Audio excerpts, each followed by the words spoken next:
All right, let's jump right in with a question that honestly sounds like a bit of a joke. What could you possibly have in common with a rock?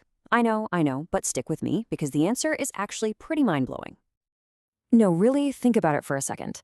On one hand, you have, well, you, a living, breathing, thinking person. And on the other hand, you've got a rock.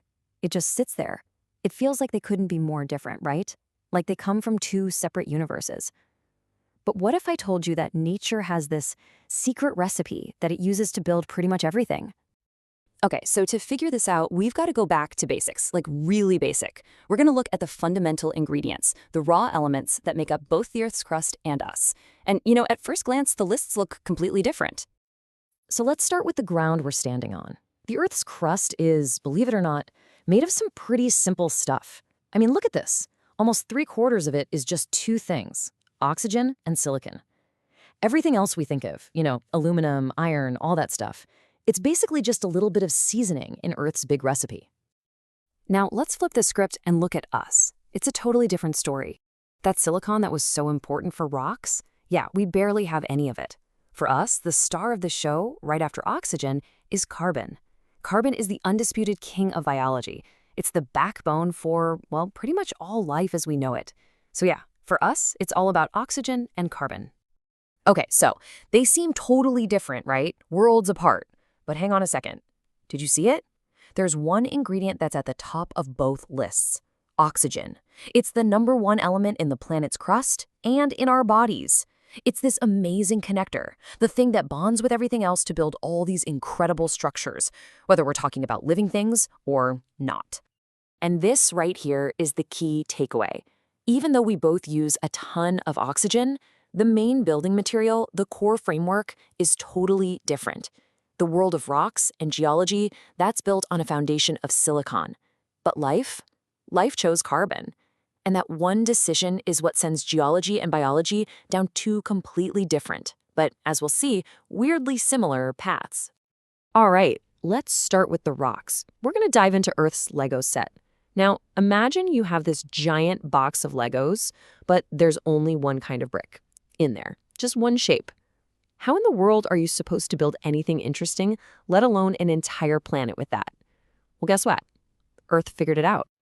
And this is it. This is the single Lego piece I was talking about.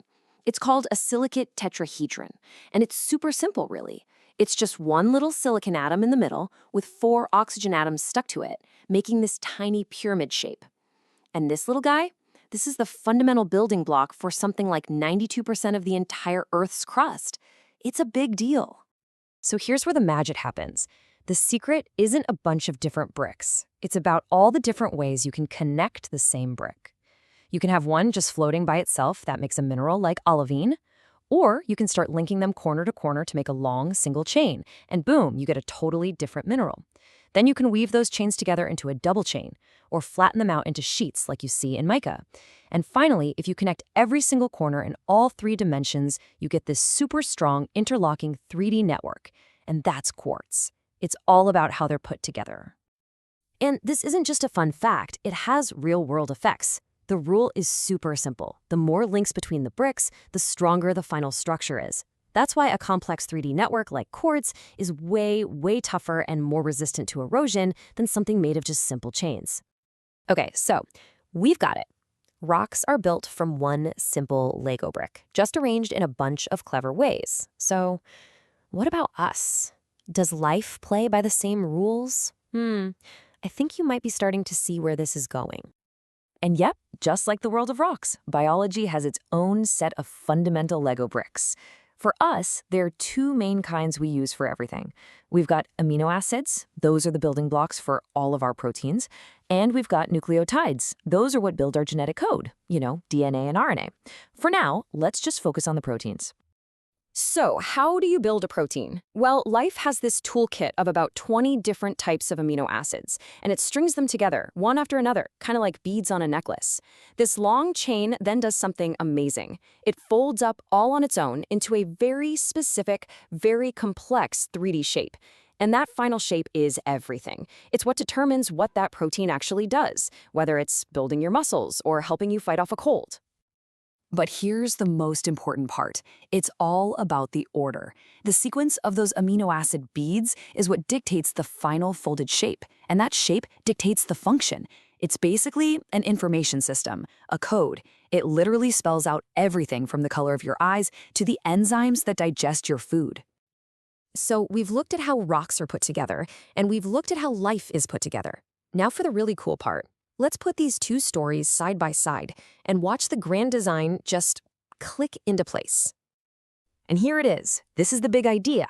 The core ingredients, silicon for rocks, carbon for us, they're different. But the recipe, the fundamental strategy nature uses to create all this amazing complexity, it's exactly the same. I mean, just look at this. It's so elegant, it's beautiful. In the non-living world of rocks and in the living world of biology, the principle is identical. You start with simple, basic units, you link them together following a set of rules, and the result is this staggering diversity of stuff, everything from a simple piece of granite to a human brain. This is what it all boils down to, a universal law. You could call it the rule of regularity. To build incredible, complex things, you don't need a million different complicated parts. No, you just need a few simple, repeating parts and a really good set of rules for putting them together. That's how you build a world. That's how you build, well, everything. So let's go back to our original question. What do you have in common with a rock? The answer is you share the same fundamental design philosophy. You're both built from the same universal blueprint for creation. And that just gets you thinking, doesn't it? If this one simple idea, simple units linked by rules, is powerful enough to create entire planets and all of life on it, what else could it build?